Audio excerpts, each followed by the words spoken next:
Testing. One of those, that is. Sí. Sí. So we're gonna test the system by physically pulling on the derailleur in that direction. Boom. And you're gonna be pedaling. So careful where you put your fingers. Got to put it behind this bigger square or rectangular body because the chain and the pulley wheels are right there. So you're gonna be pulling. Brace your thumb up on top, fingers, 2 fingers down underneath. You're gonna be pulling this way towards my body. And if you can get it to flex a little bit, you're pulling hard enough, and then you're gonna turn those cranks, boom. So I just pulled the chain into the frame.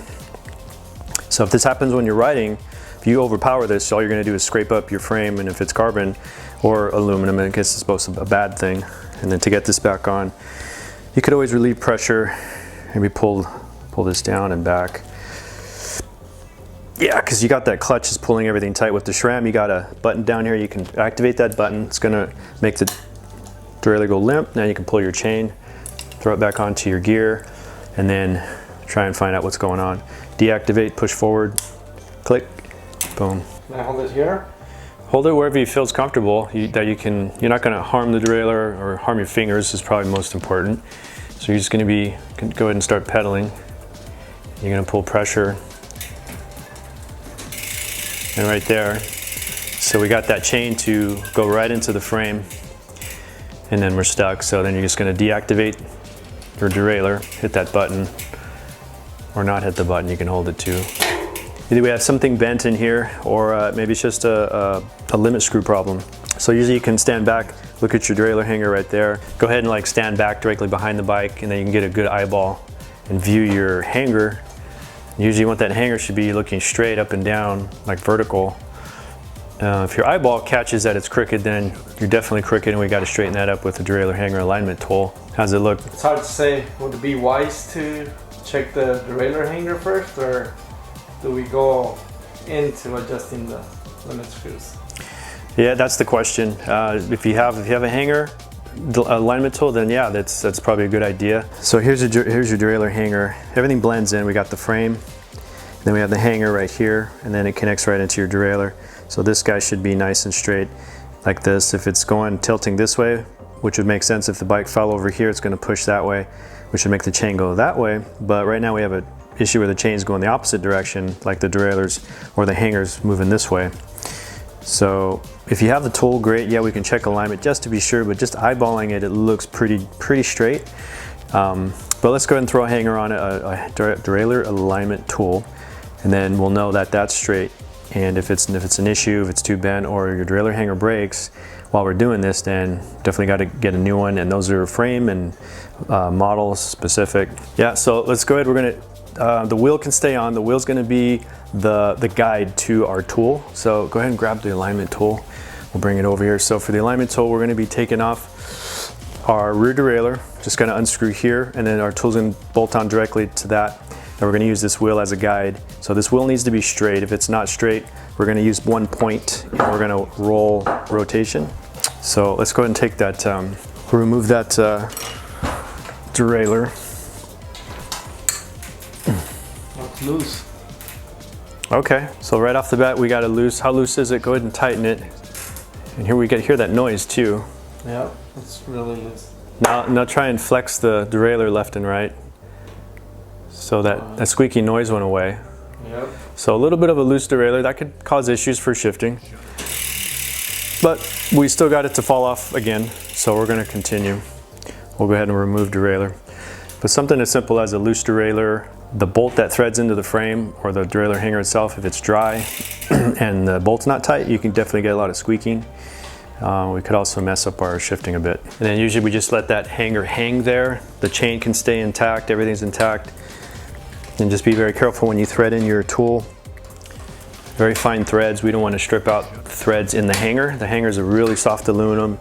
The hanger is designed to bend a little bit, so if you crash, it bends this way. We can rebend it, straighten it. You can do that so many times before it gets weak, and then it will at some point just want to snap off depending how bad the break is. You could sometimes see hairline fractures, little hairline markings in there letting you know it has a pretty good break in there. So with this here, we're leaving this top nut loose. This bar is going to slide how it wants. We're going to let it do what it wants, using the wheel as a guide, starting pretty much about like say 1 o'clock or so. Bringing that up, oh, this stays loose. This loose. Yeah, so that top nut stays loose. That bar makes contact with the sidewall of the rim. And let's double check, make sure our wheel's straight enough, because if our wheel's crooked, it's gonna give us a bad reading. But yeah, just by spinning that wheel just like that.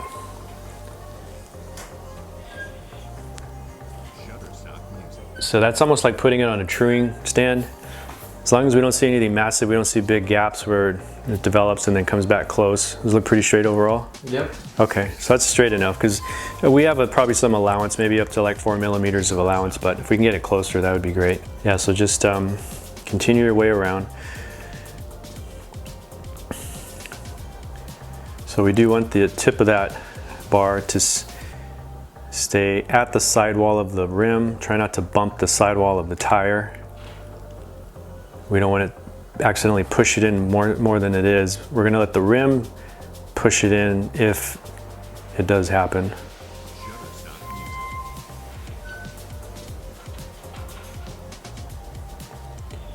So you can hear it getting pushed in a little bit. And we go all the way to the bottom. All the way, I'll go till I, almost bump into the derailleur. That could be about 4 or 5 o'clock position. And then you're going to swing it back around. And you are using the hand to slide this up and down to stay on the sidewall of the rim the best you can. And then we're looking for the biggest gap between the tip of that bar of the tool and the sidewall of the rim. And if we have anything, like I said, over, I believe it might be 4 millimeters of allowance. Anything more than that, then it's due for a little adjustment. This is our biggest gap here. All right, you don't have to yell. So our gap right there, I mean, if I had to put a number on that, it was like more than 6 millimeters. Yeah, 6, 7. Grab that tool, grab that 3-way, use that 6 millimeter, see if it'll shove in between that gap there. Yep. All right, so what typical allowance is 4. I mean, we don't have much to move. If that's 6, we're gonna cut that distance in half. We want it to cut it down to 3. We're gonna use this bar to bend. We're going to be pushing this direction, which is going to kick out the bottom of your hanger, get it back in alignment. Then once it's nice and straight again, we can work on derailleur adjustment. So you're pushing very gently and real small increments, and then we're going to do a check, and if it didn't make any movement, then you can go back and push a little bit harder, because there's a certain point where these will just give and it'll like take off and move too much and or break that derailleur hanger. So if you're nervous about this, you can always have another derailleur hanger on hand. And like I said, those are specific to the make and model. You can go to your bike shop who sells that brand of bike, or you can go online. There's a company called derailleurhangers.com. And it's always good to match it up, do a visual, because the shapes can change quite a bit. You could have 2 bolts to connect your hanger, 1 bolt, or it could be going through part of your through axle system. So we mainly just have a gap over in in one section. Was it down here or up here? The gap here. The gap was up here, so somewhere in the 2 o'clock position. Yeah. So if the gap was there, then it kind of took a hit going this way. Make sure the tool's tight. So pretty good gap here, probably 6 mil or more. So then we need to, so you're pushing, maybe you didn't push enough, right? Or or it could be a different area a little bit. So we'll push a little bit harder on that one. So if the gap is looking pretty consistent all the way around, that's probably a really good sign. We could even just do one more check. We'll bring it back over to the 1 o'clock, push that pin in, make contact with the sidewall. So when we do our run again, that gap is going to be consistent, but at a smaller spacing.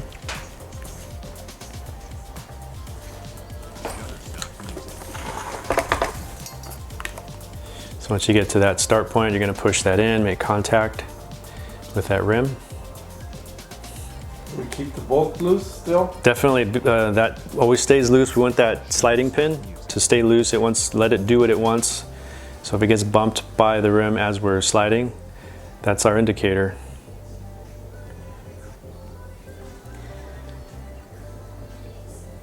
Looking still pretty good, pretty consistent. Yeah, okay. And then go ahead and stop at the 6 o'clock, right about there. So it's looking really good right about there. It's like probably 1-2 millimeters, possibly 3, but that's a really small gap, and that's consistent all the way around. So now we know our derailleur's pretty dialed in. We were off a little bit. All right, so once that looks good, then we can take our tool off. We'll throw our derailleur back on. Can I check my threads? Yeah, you can check your threads. So we're looking inside. This is the derailleur hanger, the threads inside here. First couple threads here, they're black, and then it goes into silver and then black again. So the silver portion is telling me that something's getting a little bit stripped there. It took off all the black anodization.